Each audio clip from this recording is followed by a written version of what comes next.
let me take an opportunity to welcome the panelists here. We have one absenteeism. Uh, and he was hungry actually. Yeah. So this is the Moti Baat panel, right? So we have very senior industry professionals here. So we'd like to make it a Moti Baat panel. So the first question straight away goes to, on my left, Mr. Vinkesh Gulati. Vinkesh, the All India Skill Council has a very big challenge in terms of ensuring that the industry creates world-class talent. So talk about the challenges and some of the key initiatives that the council is taking. So thank you.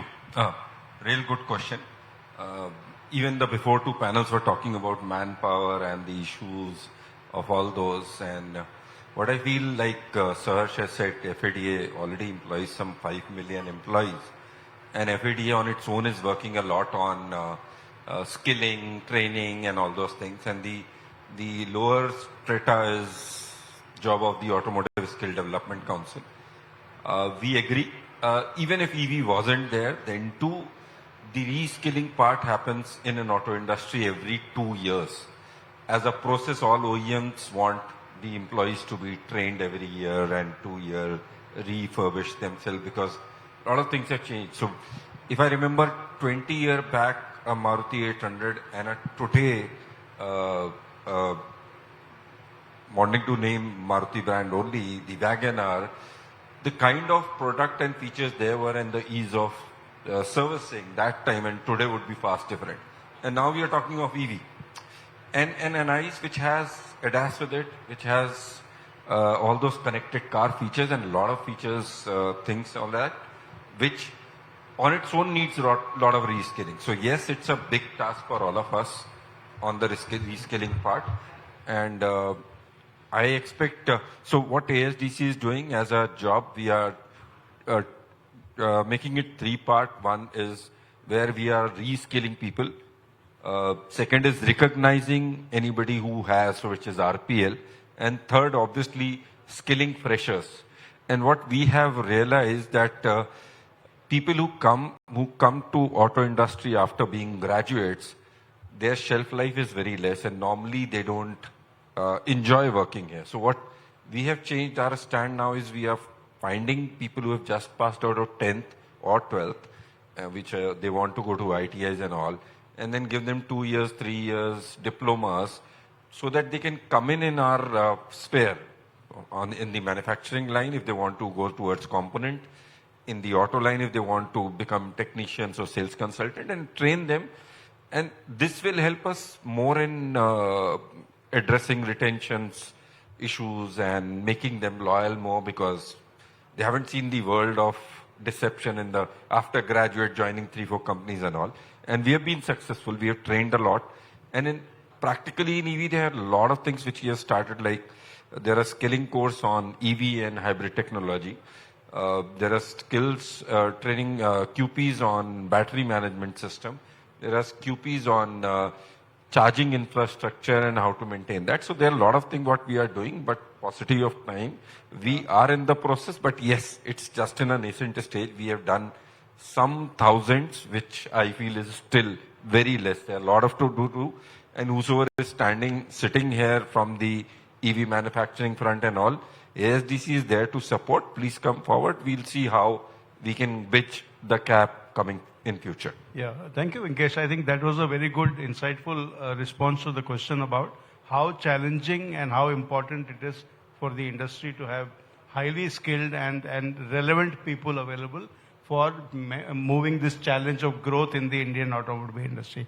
Let me now move to Mr. Arun Malhotra, who's a veteran in the automotive industry and an active participant in the past in the automotive industry and still very relevant as insightful mentor and kind of an expert.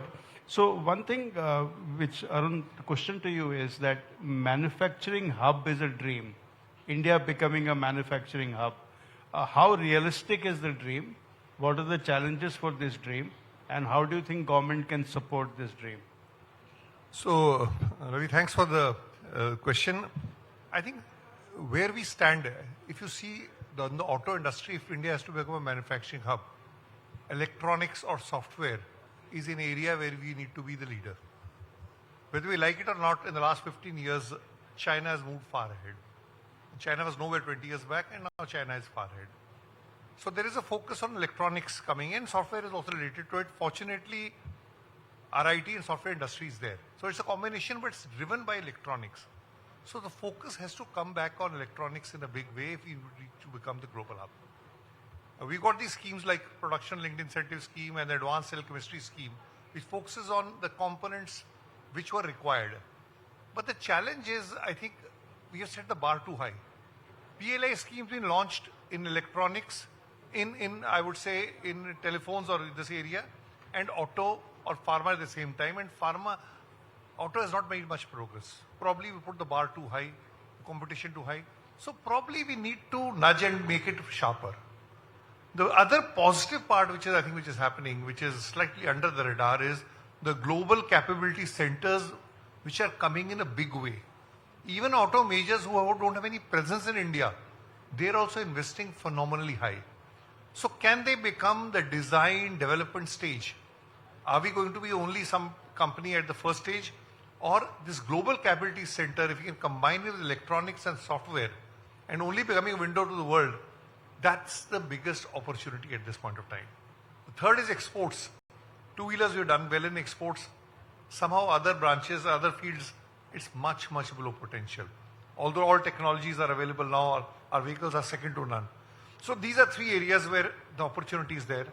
But I think what is missing in India is this collaboration between academia and industry. That's something very strong in most areas, countries abroad. Somehow, we like Mark Twain, East is east and West is west and never twain shall meet. It is meeting somewhere. So if we can combine the industry, academia, industry association interface, which Vinkesh refers to, we have a high potential. And the other part is, we say we are very customer friendly, we are manufacturing friendly, but how is a country like Vietnam, who's nowhere 5 years back, how is becoming a hub? Or how is Eastern European countries like Czechoslovakia gaining grounds? So we need to also do an introspection. We have to benchmark ourselves. We shouldn't believe that China plus one means everything comes back to India. It cannot come back. So these are 3-4 ideas, views I had, perspective. I think that's a big insight there about academia playing an active role, because you can't just make everything frugal and cheaper. You probably need to make it unique and innovative. So thank you, Arun, for that. Mr. Pandey, I have always known you as a safety expert, and you have played a very yeoman kind of role there. But I've seen now new phase emerging, which is with the Ministry of Social Empowerment. So one question which comes is, with all this change, there are a lot of opportunities coming for people to learn new skill and do new things and get employed. At the same time, there is a lot of displacement happening.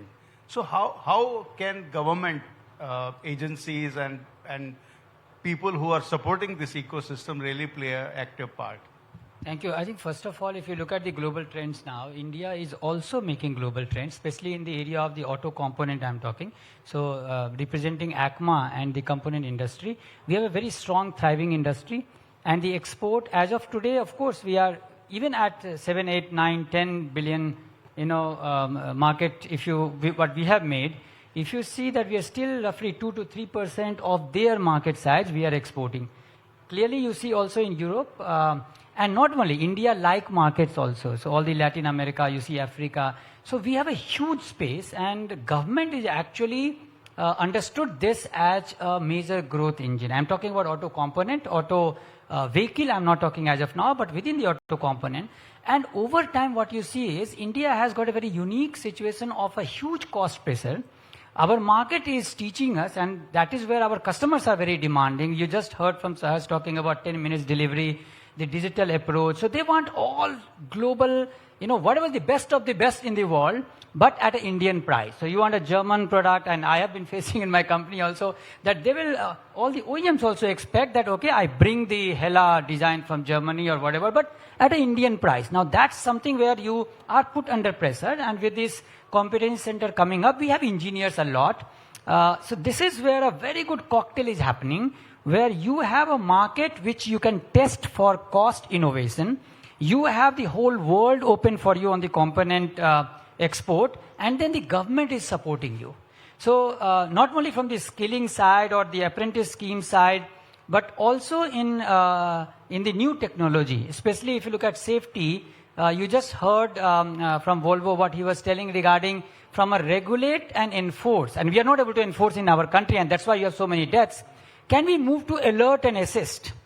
Now, alert and assist, imagine the UPI revolution in India. Imagine how the crowdsourcing of technology we do for the common janta. Can we use the same data lake now? We have a huge database, and connected vehicles are here. We can actually export back to the world a different ADAS, because we have a chaotic road system. Our two-wheelers are 85%. I think the most hazard road, if you want to model it, India is the one. So if you can come up with that kind of innovation, supported by the government's policy, you don't need any new policy. I think there's huge support given from their side. We will create global trends actually. And that is where I personally have seen in my earlier, whether it is Tata Green Batteries or also at Hella, that we started with understanding where the global trend is. We understood it, and because of our challenge, we came up with something very new. We innovated. In fact, we got a lot of those CII, Most Innovative Company Award and all, and very quickly we started exporting.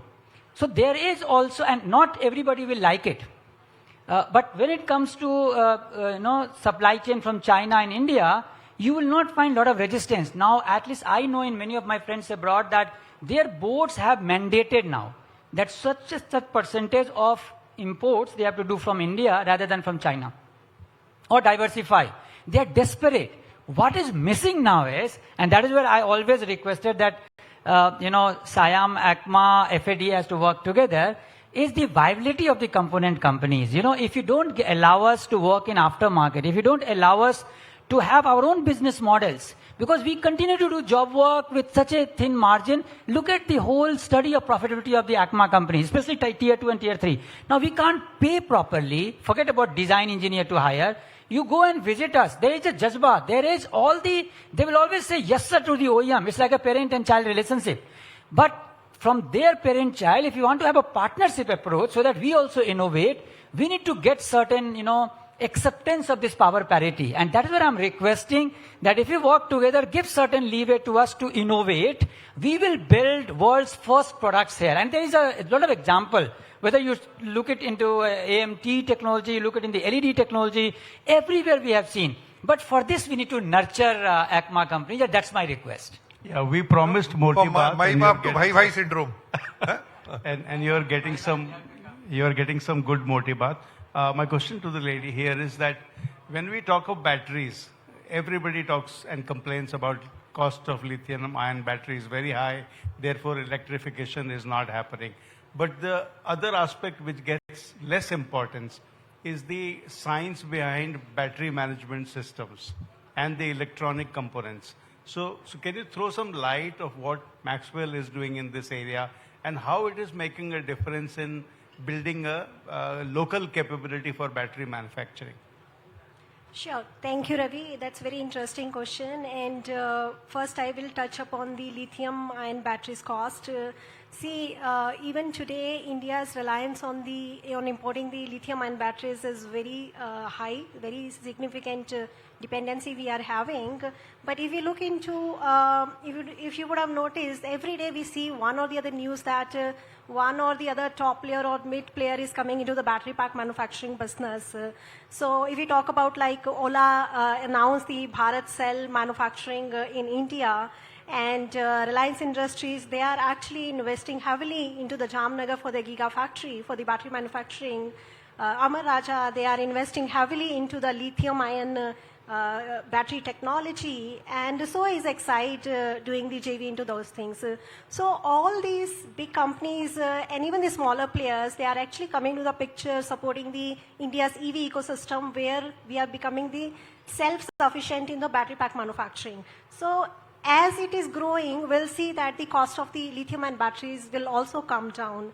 However, it's like Mr. Nitin Gadkari, he talked about that 6% of the world's lithium reserve is found in Jammu. see, which can power up more than 600 million EVs, right? That itself puts up India into a very significant position to lead its EV future. However, having the raw material is not sufficient. The ability to actually process the lithium and manufacturing the high quality cells and then integrating them into the efficient and the same battery pack, that's where a lot of technology comes into. So all our big Indian OEMs they are coming forward to actually invest more and more into those technologies. The EV ecosystem also requires a parallel focus on the power electronics, like Mr. Arun also focused on the electronics which we need to cater in-house as well, power management, as well as the localized supply chain.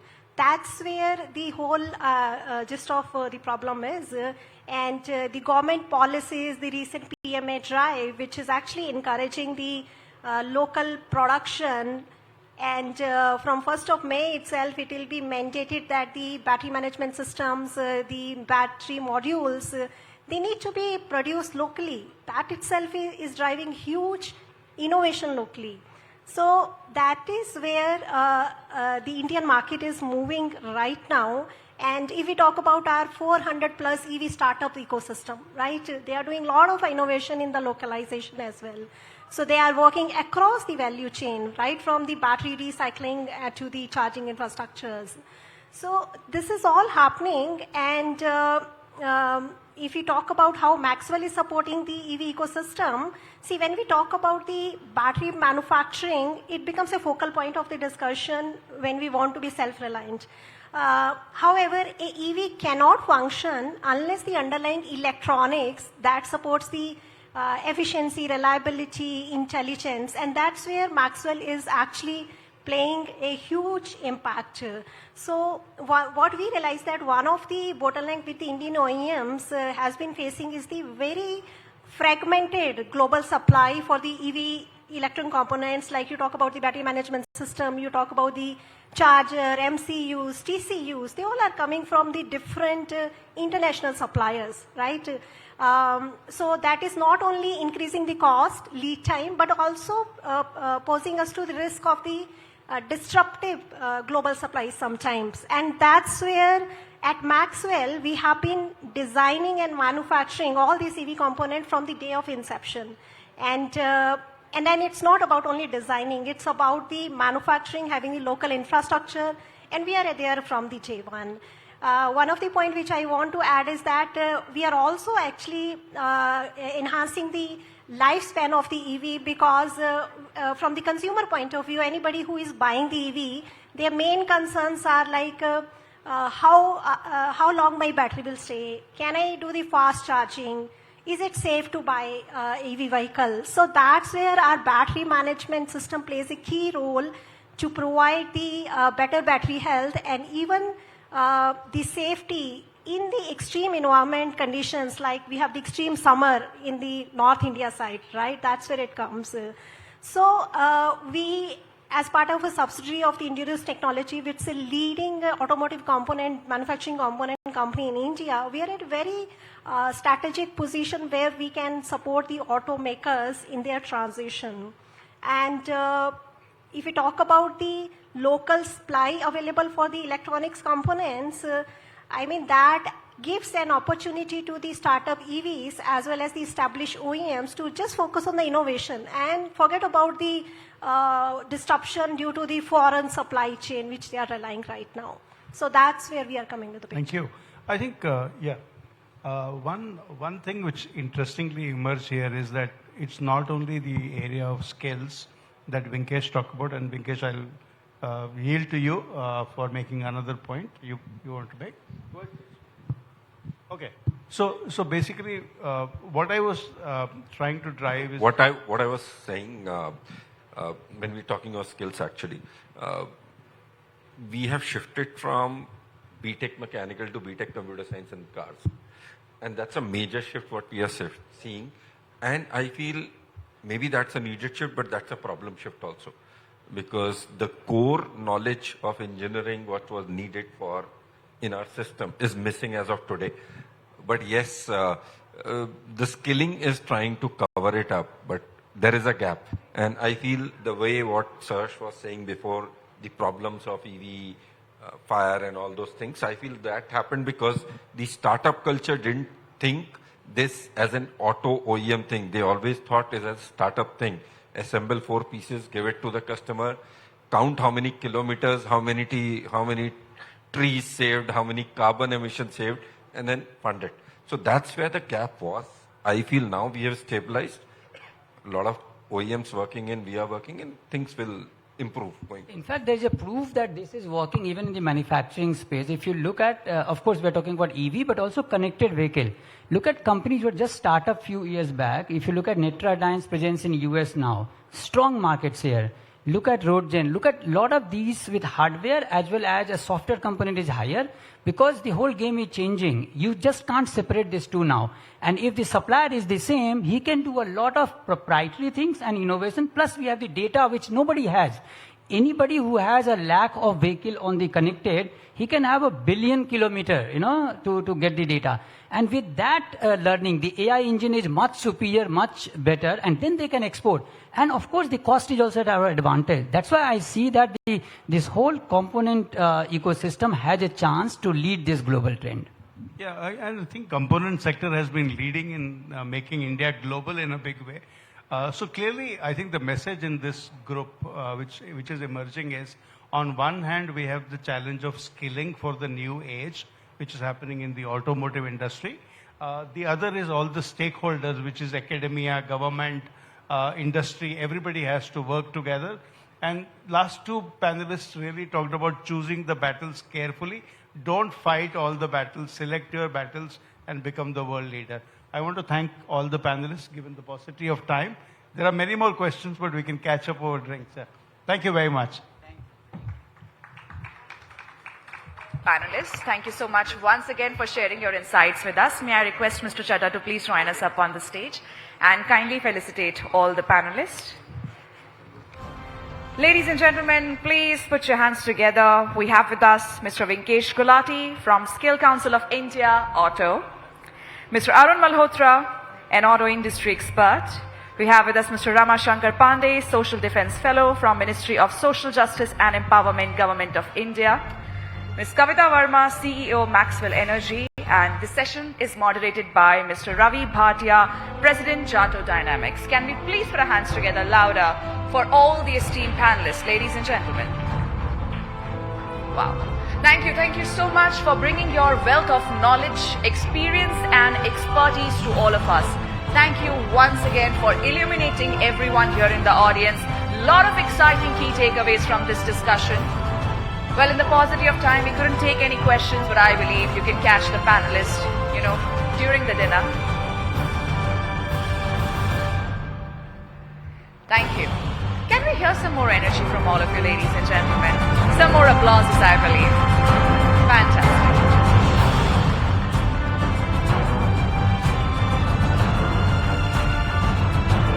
Thank you so much once again. Thank you so much, Mr. Chadha.